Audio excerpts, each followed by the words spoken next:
guys, welcome back to Code It All. So it's the beginning of 2021, so Happy New Year. And 2021 people are hoping for great new things.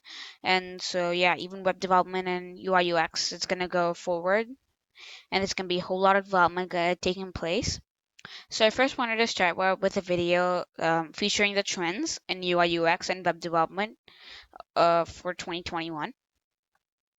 Okay, so I have a markdown file uh, containing the trends of UI UX and web development 2021. So I'm gonna just go to Zen mode. Okay. So now the first trend I want to take a look at, this is in the web development trends category. The first trend is progressive web apps. So progressive web apps, or PWAs, are generally apps which are designed to give they're actually web apps in nature, but they're designed to kind of give a mobile app experience where where the interface UI is more interactive and responsive, and the overall performance is greater. And then the second one that I'm about to show you might actually fall into the UI UX trends section, but it has a whole lot to do in web development in general. And this helps a lot, not only in the visual effects, but also in your system, as in your PC or a computer. So that's the dark themed UI. So with the dark theme UI, you generally save battery life with that, because your computer is basically going to be showing dark pixels without any light, because black generally means as absence of light. So it generally wastes less battery into that. So dark themed UI is also more visually appealing due to the contrast, and also adds into better UX. So I personally prefer a dark theme, and this reflects in the younger demography, meaning the younger ages. So youngsters, teens, all of them generally prefer dark themes. Well, this is based on my experience. I am in no way trying to shape your opinions, or I in no way I'm defining them. But generally, like, even my parents love dark themes, even my grandparents. So I'm inclined to say that older people generally older than teens or young adults, they generally like light themes. So yeah, that's what I wanted to say. Again, everyone has their own preferences. I don't mean to change them. I don't mean to affect them in any way. So, and then the next trend I want to look at is AI-powered chatbots. So AI-powered chatbots are real useful on websites and web apps which are designed to actually showcase a product. So AI-powered chatbots essentially reduce delay in reaching customers. Suppose customers are interested in knowing more about your product, or customers want to buy your product. They can basically, the AI-powered chatbot can basically have a set of questions programmed to it and a set of answers programmed to it. So, the most basic questions, such as what's the cost, what are the features, they can be answered actually by the AI-powered chatbot, and the help desk doesn't need to manually approach them. So it also helps in giving fast replies to customers, and it avoids customer drop off, because without having, an AI chatbot, it's kind of harder to actually communicate with the customer based on what the company's offering, what the product actually contains, and what are the features, etc. Any questions contained to it. And the next thing I want to talk about is single page applications. Single page applications, or SPAs, that generally minimize the page load. So basically, it minimizes all of this routing, going from different URLs to different URLs. So it minimizes the page load by actually putting it into one URL, and then maybe migrating from one branch to another branch. Increases the performance of the website, and it also decreases the bounce rate. So to make single page applications generally using web development, we can use one of the three JavaScript frameworks, and there are many others to do this job. The most known three are React, Vue.js, and Angular. So I'm personally inclined to React and Vue mostly, but React takes 90% of my heart. That sounded wrong, but okay. I love React 90%, and the rest 10% goes to Vue. I really don't like Angular that much, but that's just my opinion. The next one I wanted to talk about is voice recognition software or voice assistants. So on many websites, such as on the Google page, it allows you to actually search by speaking. Even on the YouTube, when you want to search for a particular video or a YouTube channel, it allows you to actually search using your voice. So approximately 8 billion voice assistant speakers by 2023. I mean, that's the prediction according to the article that I read. And voice e-commerce is expected to rule the market. That's another uh, thing that I read from that article. I'm going to linking it down below in case you want it. And so the last one is cloud computing. That's the trend that I've least knowledge about. And what I basically researcher told me that it prevents data overload and data loss, and strengthens the web architecture.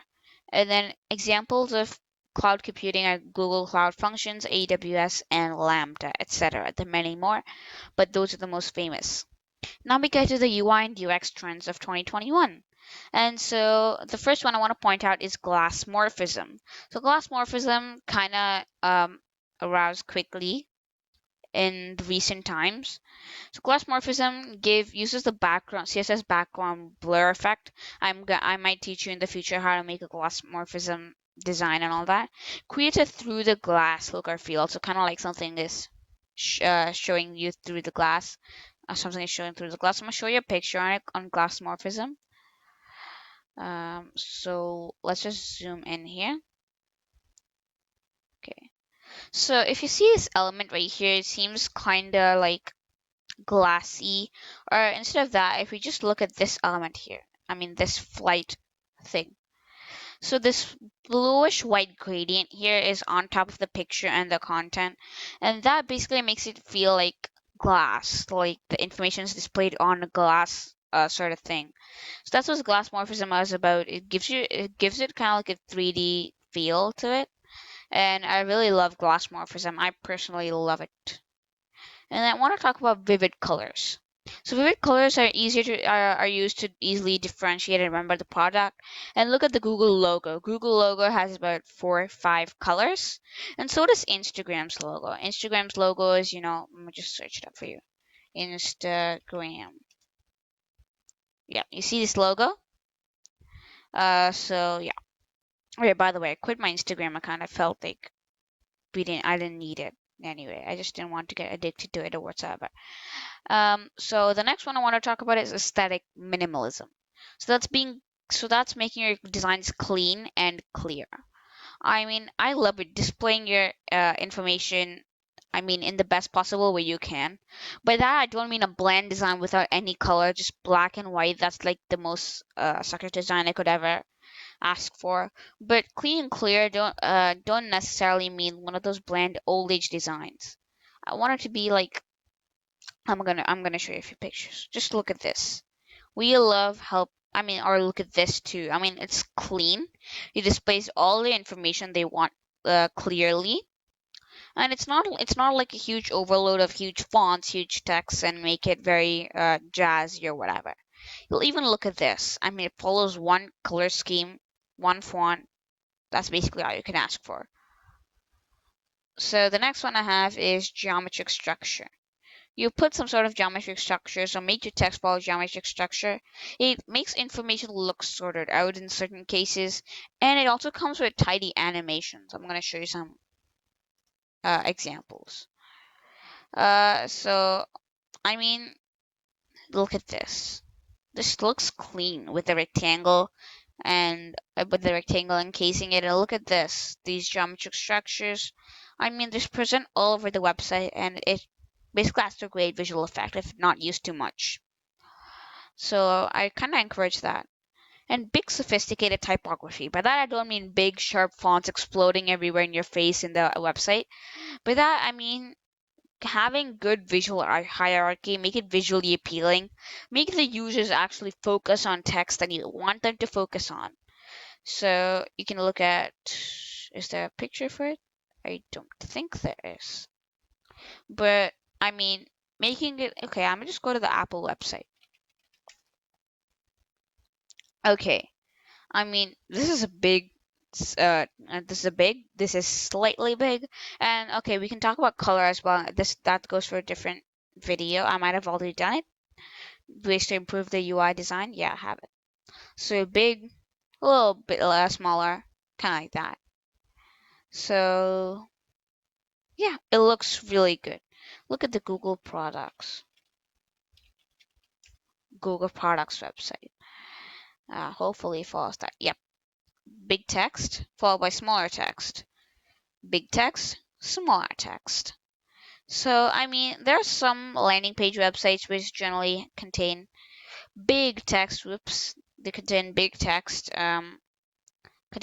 to basically showcase the title, showcase the product, and they have smaller text, but you get the idea. It's to basically enforce visual hierarchy and make the user focus on certain parts of the website more.